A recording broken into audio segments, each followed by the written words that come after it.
Tá. Eu também estou ouvindo bem você. Amém. Senhor Jesus, colocamos diante de Ti essa ministração, essa meditação que vamos ter agora à noite. Peço que o Senhor toque nos lábios do Teu filho, pastor Fernando, para que as palavras que ele disser encontre solo fértil, para que a semente possa germinar e dar frutos. Que essa palavra encontre corações abertos e prontos para receber aquilo que o Senhor tem a nos ensinar. Eu sei que o Senhor já ministrou na vida dele e nós estamos aqui de coração aberto e queremos aprender mais de Ti, Pai. Usa ele com autoridade e com temor, em nome de Jesus. Amém. Amém. Então, gente, boa noite. Obrigado por cada um de vocês terem participado. Eu acho que o conhecimento, ele é algo que nós temos que focar mesmo nesses dias, que a única coisa que eles não vão nos levar, ninguém vai tirar da gente, é o conhecimento. Pode se levar riqueza, pode se levar, né, qualquer outro bem que a gente tem, pode se levar, né, até pessoas próximas, mas o conhecimento, esse, infelizmente, ninguém vai tirar, ou felizmente, né, nós não vamos perder, nós vamos continuar com ele. Hoje a gente vai compartilhar com vocês Atos capítulo 12, e de antemão já quero motivar vocês a fazerem a inscrição de vocês para o retiro, já para o retiro de voluntários. É muito importante você participar, né? Você tem que treinar, você tem que buscar, vai ser um final de semana incrível, como nunca antes houve, então você não pode ficar de fora, não. Vamos lá, Atos 12, Pedro é milagrosamente liberto, ela começa falando sobre isso. Lucas, né, que escreveu Atos, diz assim, ó, nessa ocasião o rei Herodes prendeu alguns que pertenciam à igreja, com a intenção de maltratá-los, e mandou matar à espada Tiago, irmão de João. Vendo que isso agradava aos judeus, prosseguiu prendendo também Pedro durante a festa dos pães sem fermentos. Olha só como o que estava acontecendo no cenário. Hoje a gente não tem mais essa perseguição e às vezes temos dificuldade de poder viver o cristianismo aqui nessa terra. O rei Herodes, ele mandou prender vários cristãos, porque Herodes, para vocês entenderem um pouquinho o contexto histórico, Herodes, ele era subordinado, ele era um judeu, mas ele era subordinado a Roma. Quem dominava o mundo era Roma. Então, Herodes, ele era plenamente sujeito, subordinado a Roma, porque ele sabia que se fizesse algo diferente, logicamente ele perdia, né, essa função de governador que ele tinha. E dentro do contexto histórico, Roma, ela gerenciava as cidades de algumas maneiras, as cidades que ela dominava. Algumas, Roma realmente colocava alguém de sua confiança lá dentro, criava, né, uma nova Roma, fora de Roma, com todo, né, o modelo governamental de Roma.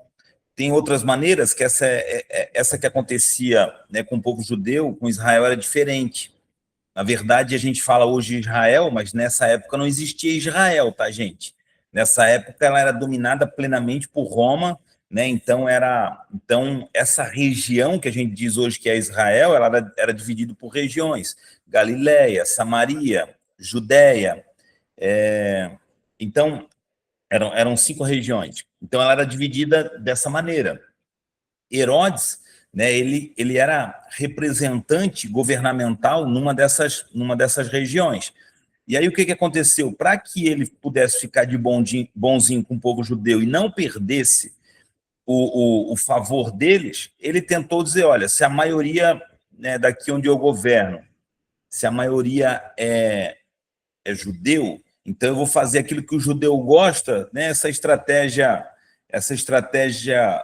política que não é saudável, né, mas a grande maioria dos políticos, eles fazem muito disso para poder, né, ganhar os votos. E olha o que a gente começa lendo aqui. O rei Herodes prendeu, né, alguns com a intenção de maltratá-lo. Mandou matar a espada, Tiago, irmão de João, né? Tiago era muito próximo, né, de Jesus, então ele fazia parte dos 12, e Tiago falou, vamos matar ele, mandou matar a espada. E olha só a ênfase que Lucas dá. Vendo que isso agradava aos judeus, prosseguiu prendendo. Vamos prender Pedro agora. Né? Houve um showmício, né? E eles celebraram, né, por conta dessa atitude de Herodes. E por que os judeus ficavam felizes quando Herodes perseguia os cristãos? Né? Por que eles ficavam vendo que isso agradava aos judeus? Né? Ele prosseguiu e prendeu Pedro agora. Né? Primeiro, o judeu aqui, ele não é o judeu todo, em geral. Aqui não está falando mais, é só, né, dos judeus mais influentes, né, que eram os fariseus, saduceus, né, e o sinédrio, que era uma organização de aproximadamente aí 70 homens, né, cultos, empresários. Então, eles tinham um monopólio da religião. Eles viam o cristianismo como uma ameaça muito grande para eles, para aquilo que eles ensinavam, né? Então, eles estavam incomodando demais eles, porque Jesus era a mensagem que os apóstolos, que os discípulos pregavam, que ele era o Messias, que os judeus não acreditavam, aquele que havia de vir para restaurar o reino de Israel. Eles jamais acreditavam nisso. Se Roma continuaria no governo, como que Jesus viria, né, como servo? Depois ele vai vir como rei, mas primeiro eles não entenderam, ele veio primeiro como servo. Então, eles ensinavam que a salvação, né, o cristianismo não vinha da lei, mas da graça, e deixava eles malucos com isso. E deixa eu falar para vocês aqui uma coisa bacana, quer ver só? Para eles, o movimento cristão parecia uma seita religiosa, né? E para eles isso incomodava demais. Eles defendiam a religião deles com o dente, né, e o cristianismo, então vão matar esse povo, vão acabar com eles. E Herodes, como eu falei para vocês, ele era politicamente dependente de Roma, né, judeu por identidade, mas governante e oportunista, percebeu algo simples: perseguir cristão dá popularidade com os líderes judeus. Então ele faz o que o político costuma fazer: atiram, dá voto. Matar Tiago e prender Pedro, né, não era zelo religioso, né, era um crescimento político que ele estava tendo, né, ganhava tanto conceito de Roma, e principalmente contra os judeus, que, né, se eles estivessem felizes, era muito mais difícil de ter qualquer tipo de rebelião, e Roma prezava muito por isso, por não haver nenhum tipo de rebelião. Versículo 4. Depois de prendê-lo, lançou no cárcere e designou 4 escoltas de 4 soldados, cada um para guardá-lo. Herodes pretendia submetê-lo a julgamento público depois da Páscoa. Pedro, então, ficou detido na prisão, mas a igreja orava intensamente a Deus por ele. Olha só, alguém estava preso, né, isso tem muito a ver com o ministério de vocês, né, o ministério de restauração, né? Alguém que estava preso e teve alguém que se posicionou em oração. E o poder da oração fez com que prisões fossem abertas, fez com que cadeias, né, fossem quebradas, o poder da oração. Então, é por isso que, às vezes, a crise ela desafia tanto vocês, né, a desafios de jejum, de oração, de leitura da palavra. Por quê? Porque ela sabe o poder que há dentro da oração. Então, quando existe o poder da oração, você vai ver o que aconteceu. O que vai acontecer aqui depois que a igreja, né, orava intensamente, né? O que é orar intensamente? Né? Alguém que, né, que faz isso, né, perseverando, sequenciado, né? Tem que ser intenso, não é oscilante, é intenso. Na noite anterior ao dia em que Herodes iria submetê-lo a julgamento, Pedro estava dormindo entre 2 soldados, preso com 2 algemas, e sentinelas montavam guarda à entrada do cárcere. Olha só, um preso com ele à direita, outro preso com ele à esquerda, as portas do cárcere fechado, e sentinelas que eram vigias que trocavam de turno para poder vigiar o Pedro. Né? Parece que ele era um bandido muito perigoso. Repentinamente, apareceu um anjo. Depois da oração intensa, repentinamente apareceu um anjo do Senhor. Versículo 7 que eu estou lendo. e uma luz brilhou na cela. Ele tocou no lado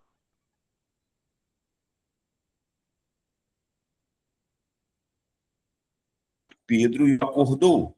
Depressa, levanta-se. Você fez, o anjo ainda lhe disse, põe a capa e siga-me. Quando ele saiu, Pedro seguiu, mas não sabia que era real o que se fazia por meio do anjo. Tudo lhe parecia uma visão.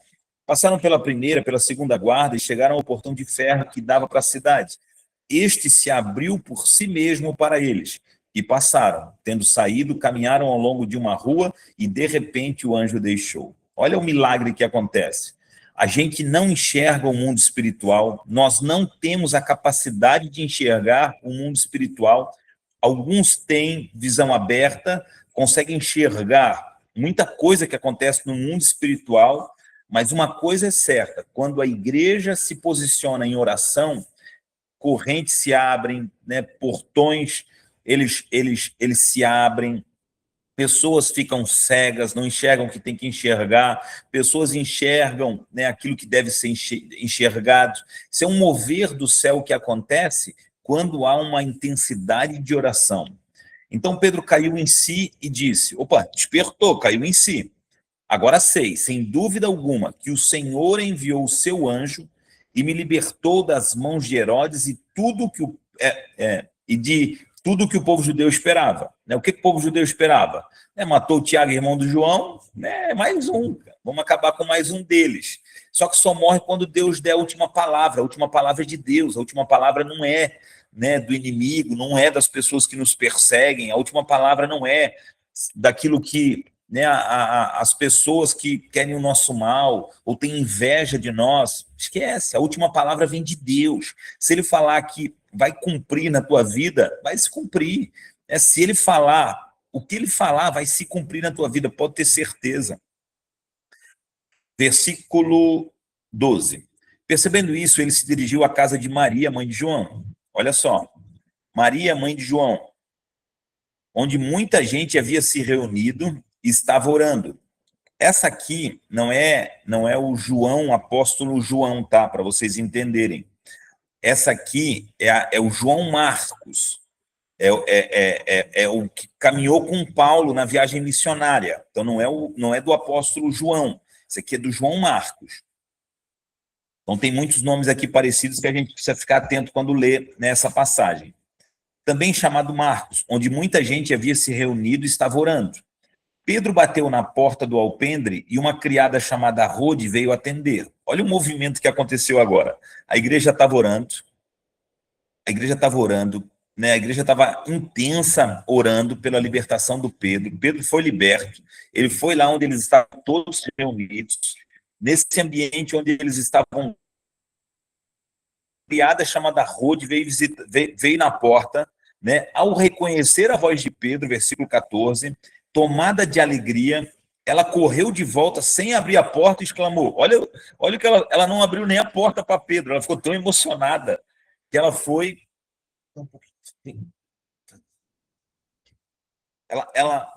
Ela ficou tão entusiasmada que ela voltou a dizer para todo mundo, Pedro está lá no portão? Pedro está à porta? Versículo 15, você perdeu o juízo? Disseram. No entanto, ela insistia em afirmar que era Pedro. Então disseram, deve ser o anjo dele. Eles estavam orando por milagre, por portas abertas, para que Pedro não morresse como Tiago tinha morrido. De repente, Pedro aparece lá, ela fica tão entusiasmada, ela vai dizer, não, é Pedro. Não, não é ele. E o Pedro doido para entrar, porque se o povo pegasse ele lá fora de novo, ele voltava para a prisão mais rápido. Né? Mas se o anjo havia dito para ele que ele tinha que ir lá, então ele tinha que ir, mas estava, né, dizendo, meu Deus, eu vou ter que voltar para aquele ambiente. E aí ficou esse bate-boca, né? Muitas vezes isso acontece com a gente faz aquela oração, né? Jesus vai libertar, Jesus vai transformar, né? As cadeias vão cair, né? As portas do céu vão se abrir, né? As pessoas vão ser livres. Mas, de repente, quando começa a acontecer, a gente diz assim, meu Deus do céu, olha o que está acontecendo, não dá nem para acreditar esse negócio. E isso acontece, né? Isso acontece muito, por quê? Porque o sobrenatural, né, ele deveria ser natural, mas não é. Então, a gente tem um pouquinho de dificuldade porque a gente lida muito com o natural, que é o meio físico que a gente está vivendo. Enquanto tem sinal poderoso, a gente fica, né, até perplexo com aquilo que Deus está fazendo. Versículo 16. Pedro, no entanto, continuou batendo, né, desesperado lá, bate essa porta, abre essa porta, abre essa porta, pelo amor de Deus. Quando abriram a porta e o viram, ficaram perplexos. Ele, porém, fazendo sinal com a mão para se calar, ele disse, não faz barulho não, calma, deixa eu entrar. Escreveu como o Senhor o havia tirado da prisão e disse, contem isso... Tá sendo... Não fala? Ai, Jesus. Vocês estão ouvindo? O Estrelinha, o bloco Estrelinha de Ouro está aqui na frente da praça tocando e a bateria está alta. Eu pensei que vocês estavam ouvindo aí, graças a Deus vocês não estão ouvindo. Versículo 17. Ele, porém, fazendo sinal com a mão para que se calassem, escreveu como o Senhor havia tirado da prisão e disse, contem isso a Tiago e a seus irmãos. Você lembra que o Tiago, irmão de João, tinha morrido? Agora Pedro sai da prisão e fala, contem isso a Tiago, né?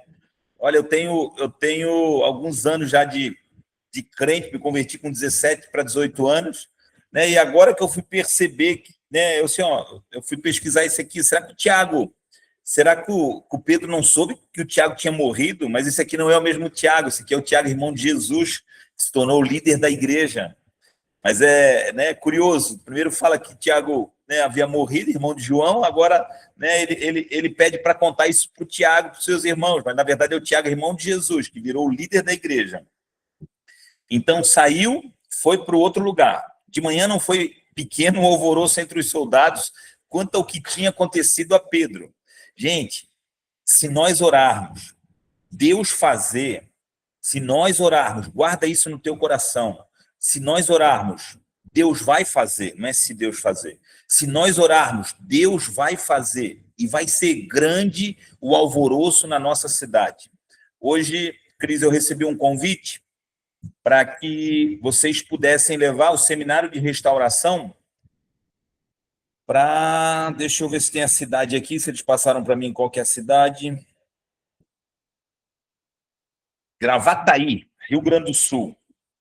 Queriam levar o seminário lá. Eu falei para ele, gente, nós podemos levar o seminário para ir, mas a gente precisa que vocês ajudem, no mínimo, né, com as despesas de viagem e ter, né, um local, pelo menos, para a gente dormir, pode ser na igreja com colchão, nós somos simples, né, mas... Aí eles falaram, faz esse levantamento para nós, quantas pessoas, pastor? Então, o que está acontecendo? Né? O poder da oração, ó, a Líbia está pedindo, ó, canoinhas. É isso aí, ó.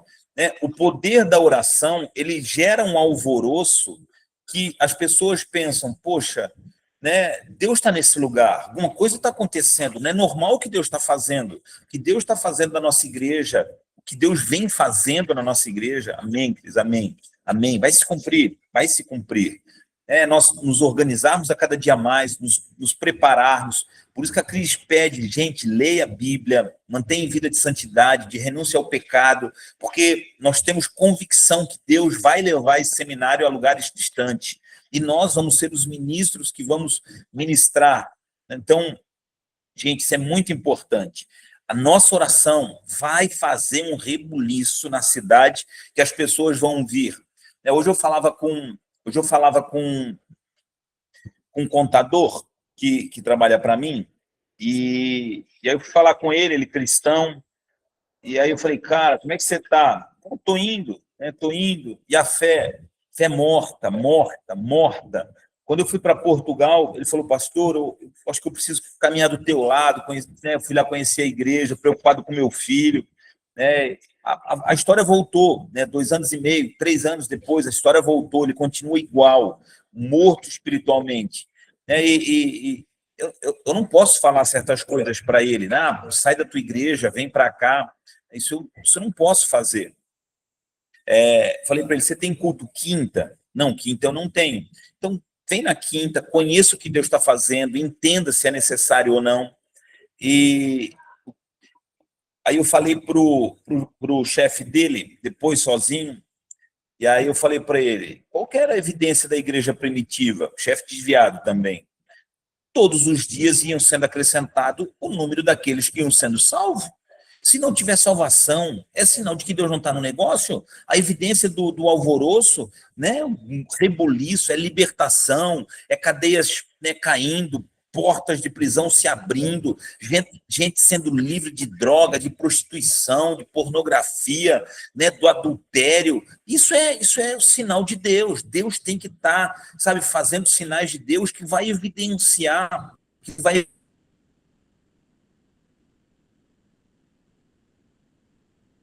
evidenciar que Deus permitiu. Versículo 19. Fazendo uma busca completa e não encontrando, Herodes fez uma investigação entre os guardas e ordenou que fossem executados. Herodes matou todos que eram envolvidos na prisão. Todos morreram. Né? Não tinham nada a ver, foi o céu que fez, mas eles não se entregaram para Jesus, deu nisso. Não quer viver a vida com Deus, né? Ou morte física ou morte espiritual é a consequência. Depois, Herodes foi da Judéia para Cesareia. Judéia era a região que ele governava. Depois ele foi da Judéia para Cesareia e permaneceu ali durante algum tempo. Ele estava muito irado contra o povo de Tiro e Sidom. Contudo, estes haviam se reunido e procuravam ter uma audiência com ele. Agora, o que aconteceu? Herodes, ele saiu da região da Judéia e ele foi para a região da Cesareia. Essa região, ela já não era governada pela Judéia. Ela era o Tiro e Sidom, era outra região que não tinha governador, não tinha Roma lá dentro mandando com o gestor romano, literalmente, com o modelo romano de governar. Então, eles dominavam através do quê? Pagamento de impostos. Então, tanto Tiro quanto Sidom, né, eles pagavam impostos para Roma. Então, ele estava brabo com eles. Provavelmente, algum imposto não deve ter chegado lá, né, e ele ficou muito brabo. Ficou irado contra o povo de Tiro e de Sidom.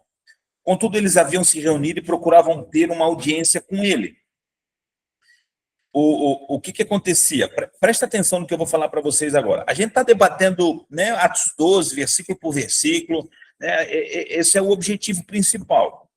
Ele estava muito irado contra o povo de Tiro e Sidom. Contudo, estes haviam se reunido e procuravam ter uma audiência com ele. Então, agora, o povo de Sidom e de Tiro queria ter uma audiência com ele, mas eles sabiam que o Herodes estava bravo com ele. Tendo conseguido o apoio de Blasto, homem de confiança do rei, pediram paz, porque dependiam das terras do rei para obter alimento. Como a Cesareia, né, Tiro e Sidom eram regiões litorâneas, eles tinham muita produção de pescados. Mas quem tinha terras para obter alimento, né, o lado da Judéia. Então, eles precisavam do alimento. Então, talvez o imposto não chegou lá, o Herodes ficou zangado. Aí, agora, o que acontece? Eles pediram uma audiência, chegaram num cara de confiança do Herodes, tal de Blasto, né, fizeram, né, o meio-campo, se reuniam e pediram uma audiência com ele, porque eles dependiam de alimento que tinha no território do rei. No dia marcado, Herodes, vestido de trajes reais, sentou-se no trono e fez um discurso ao povo. Guarda isso. No dia marcado, no dia da audiência que eles marcaram, Herodes de trajes reais. Ele mudou a roupa dele. Ele foi para essa audiência, mudou a roupa dele. Essa audiência não foi na Judéia, foi em Cesareia.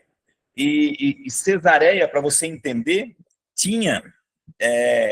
Danda e eu, quando nós fomos lá, a gente foi em Cesareia Marítima, a gente pôde contemplar um pouquinho da Roma lá dentro da Cesareia Marítima.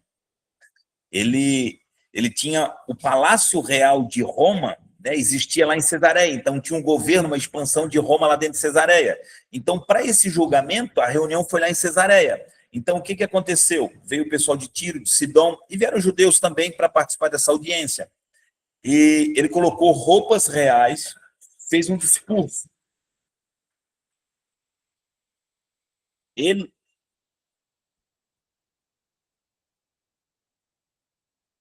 Eles começaram a gritar, o povo começou a gritar, é voz de um Deus, não de um homem. Visto que Herodes não glorificou a Deus, imediatamente um anjo do Senhor o feriu, e ele morreu comido por vermes. Entretanto, a palavra de Deus continuava a crescer e a espalhar-se. Colocou vestes reais, subiu para a cabeça, achou que era alguém. O povo disse a voz de um Deus. Ele disse, é isso aí, né? O que aconteceu? Morreu comido de vermes. Então, a glória sempre é de Deus, a honra sempre de Deus. Nós temos que cuidar pelo reconhecimento que não é nosso. Nós só somos trabalhadores do céu, né? Nós somos mordomos de Deus. A honra é dele, a glória é dele, o recurso é dele, tudo pertence a ele. Sabe o que acontece? A igreja continuou a crescer e a espalhar-se. A igreja não vai perder, a igreja não é alguém que está fadada ao fracasso. Esquece, João já viu povos de todas as tribos, línguas e nações que venceram. A igreja é triunfante, você é triunfante. Essa história que a igreja está fadada ao fracasso é uma mentira. A igreja é de Jesus ainda, e ele que trabalha pela igreja dele. Último versículo para a gente encerrar. A missão de Barnabé e Saulo. Tendo terminado sua missão, Barnabé e Saulo voltaram a Jerusalém, levando consigo João, também chamado Marcos. Então, basicamente, eu dei uma explanada dentro do conteúdo bíblico e cultural, para que você pudesse ter um pouquinho mais de conhecimento, mas hoje eu quero que você guarde de tudo isso. A igreja tem poder para realizar prodígios nessa terra através da oração. Você vai continuar, fazendo prodígios através da oração. Ore por nós, ore por mim, por Danda, pela nossa família, pela nossa igreja. Orem pelo retiro que vai ser agora, do dia 23 ao 25. Orem de 13 a 15, que é o retiro do clã, do carnaval, retiro de carnaval do clã. Então, façam isso. Deixa eu abençoar a vida de vocês. Pai, eu quero abençoar cada pessoa que está aqui nessa live, ouvindo a tua palavra, aprendendo de ti. Libero sobre eles, Senhor Deus, uma graça sem medidas. Alguns aqui estão, Pai, ansiosos, preocupados. Eu peço que o teu Espírito tire essa ansiedade, gere uma convicção, libera cura, transformação, mudança de vidas. Abre as janelas dos céus, aquelas portas que estão fechadas e precisam de uma intervenção divina. O Senhor é poderoso para escancarar essa porta. Eu abençoo a vida de cada um, em nome de Jesus. Amém e amém.